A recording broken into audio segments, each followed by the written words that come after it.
kind of graving system, we really had to move the robot backwards to sort of dampen the energy of the ball. And with that one, we did some tests, and in fact, we didn't need to do that. So the current algorithm is this. So this is the information we share between the two robots. This is the passer, and that one will be the receiver. So we use coordination flags. So the receiver can say to the other one if it has line clear or not to do a pass. And also the passer will say if he's trying to pass to a certain robot or if he has already passed the ball. Then we have a coordination vector, which is a 2D position in the world. So we can pass the ball to a certain position that may not have a robot there, so we can exploit forward passes in the future. And then we have this new field, which is called pass line, and the pass line is just a linear regression of the positions seen by the passer robot, which is closer to the ball when he kicks it, and then he can have a better approximation on the line of the ball. And if you notice that arrow, that red arrow over there, that is accounting for the offset between observations. So imagine if this one has an offset in its localization, you will share an offsetted pass line. And if that one sees everything right but believes 100% on this pass line, it won't be able to catch the ball. So that is an offset between observations which we compensate on the pass line. I have here a short video of a situation to show you, which is this one.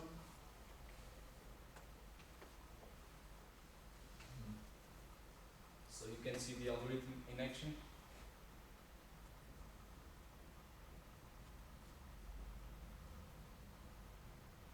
This is in Iron Open back in April.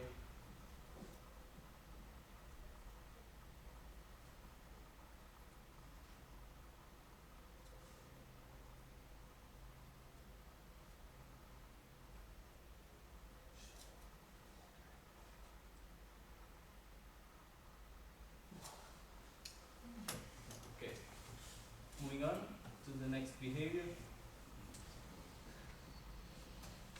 So aim and kick.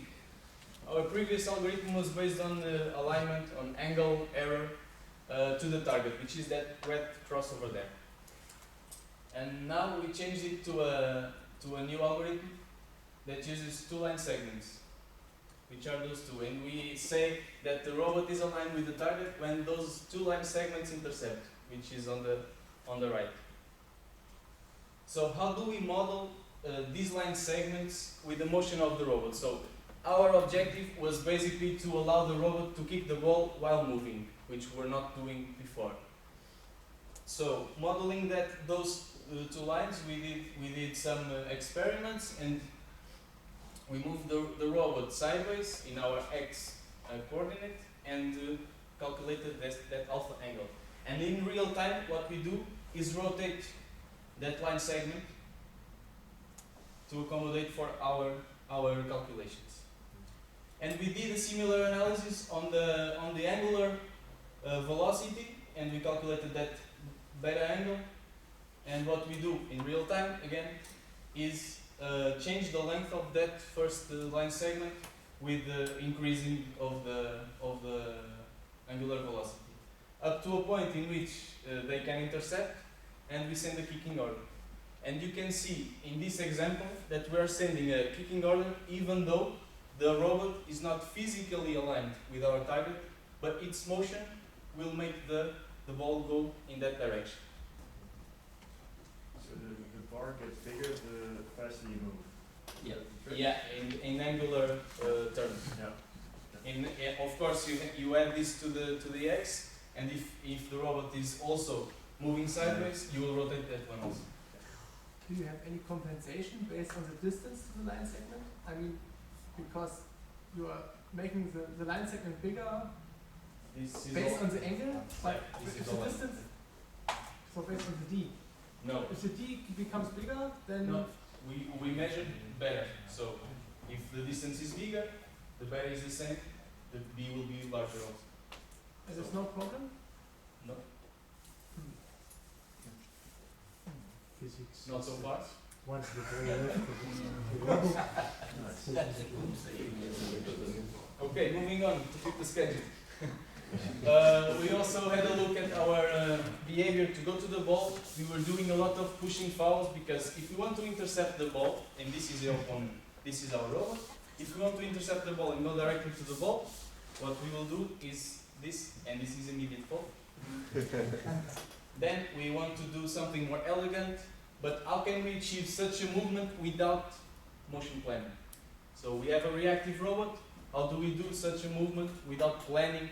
Because we have a dynamic environment, we are not really interested in doing motion planning in this kind of situation. So this is the algorithm. We create these two circles, which by nature will intercept in two different points, and we just select one of them. And if you do it iteratively, you end up in a situation in which you are front to front with the opponent, and then you can attack the ball directly. And I also have a video of this against you, which is a game in Robotica against Carpenote.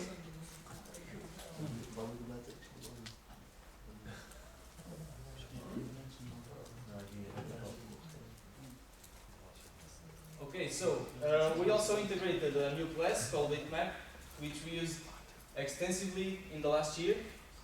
So for the same situation, we can calculate a cost map, like a field of view from the ball position, from the opponent goal, an occupancy map with some persistency, the dribble map, which accommodates for the 3-meter rule. So we can't select any other position with a higher distance than those 3 meters around the point in which we grab the ball, like the rule says.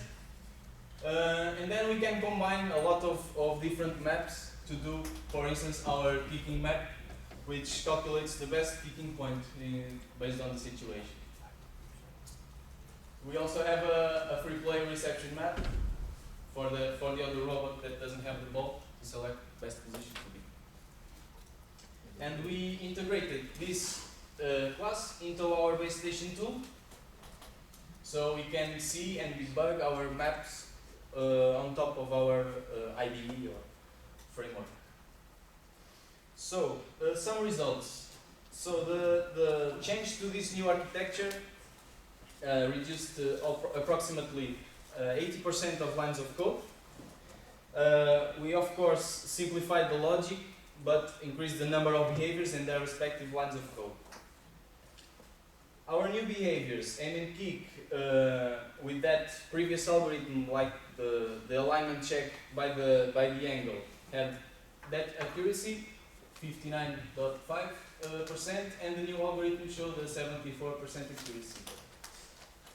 And that accuracy is measured counting the number of times that the ball enters this area, the area of the goal. So we're not accounting for the keeper, of course. So by aiming at that area, we increase the chance of scoring a goal, of course.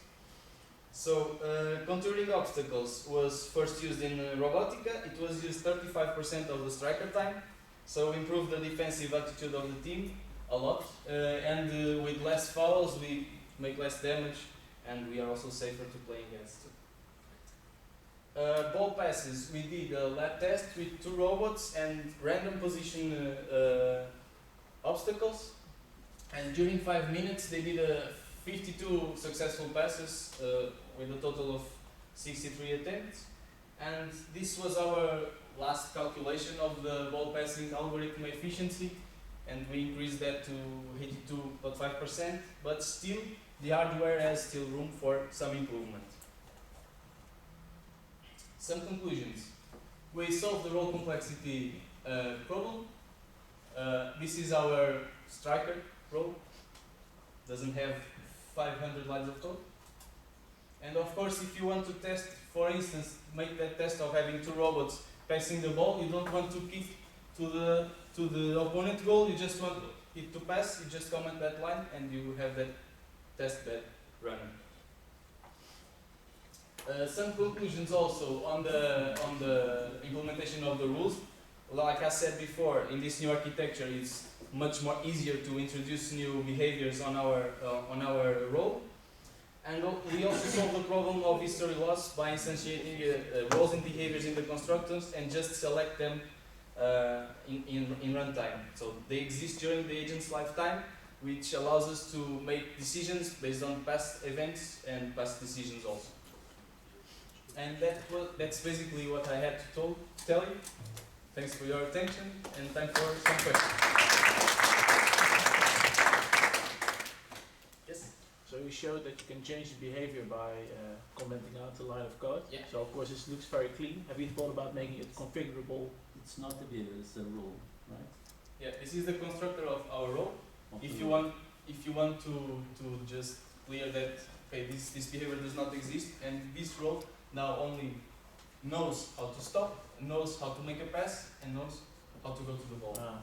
But don't you want to have this like configurable, like reading from a parameter file? Yeah, of course you could do that with a configurable parameter. This was just an example Yeah, to show okay. you how easy it is to introduce, change order. It's just changing the order of the lines for changing the priority of behaviors. Yeah, I see. Yes? They understood you correct. You said 80% lines of code reduction. So Yeah. before you had 100, now you have only 20 left over. Yeah. How On did the you rolls. do that? On the rolls. At the Because you Yeah, move. yeah, they were on the rolls, but how did you do that? Because normally, did you write it from scratch or how did you do that? No, so basically you had this finite state machine Yeah. with all the conditions spread around the finite state machine, all the transitions, and then you have to come up, okay, for this particular behavior, this will be selected on this, and these conditions, and you extract that and put that on the invocation condition of that behavior, and you do it for every behavior. And then you have to, because normally if you do this kind of things, you also have a lot of bugs Yeah. introduced. This was made on basically two years. Okay, okay. But then still, it is quite achievement. Okay, thank you. Any more questions? Whoa. You decide. Okay. I just have a short question. How do you determine the radius of your ball engaging algorithm? Ball engaging, you mean the contour obstacles? Yeah. There were two circles and the intersections, and how do you determine So you the mean radius? the radius? The radius of this circle is the distance between the robot and the ball. Okay. The radius of this circle is configurable, and it depends on the robot. Against Tech United, we can reduce this a little bit because they are triangles. Against you, we have to. So we don't need to.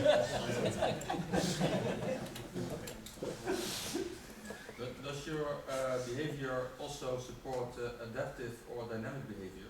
For example, if your team now is the black one and the other team is doing this, and every time successfully catching the ball, is your behavior then adapting, that you are not going to try it every time because you know it will fail every time? Talk about learning, right? Yeah, learning, self-learning and adapting the... Yeah, we start in that now. At this stage, you know. Not at this stage. Okay. Yeah, of course this. So you also have a new ball handling system. Yes. Can you go to that sheet? Because it was based on the one Tech United has, or something similar. Yeah. But you see here that you have the direction of the wheels Yeah. perpendicular to what we have. That's Is there a reason for that? Professor Bernard is here. Okay, there are two reasons that why we designed this way, and basically these reasons were intuitive. Okay, first one is because it's simpler to do it in this way. It's less expensive because you don't need a 90-degree gearbox, right? So it's straightforward in the sense of the way you do it. The other way, there is a reason why we also use omni wheels here, is because they can climb the ball. And if you think, actually you have two wheels working on, it's not a flat plane of course because it's a round ball, but you can think locally as a flat plane, and you can combine the two force vectors to define exactly what you want to do with the ball. And when we first showed this to other teams, namely Tech Unite, everyone said it won't work, but actually it works. Maybe it works nicely. So for the moment, at least, we don't have good reason for changing it.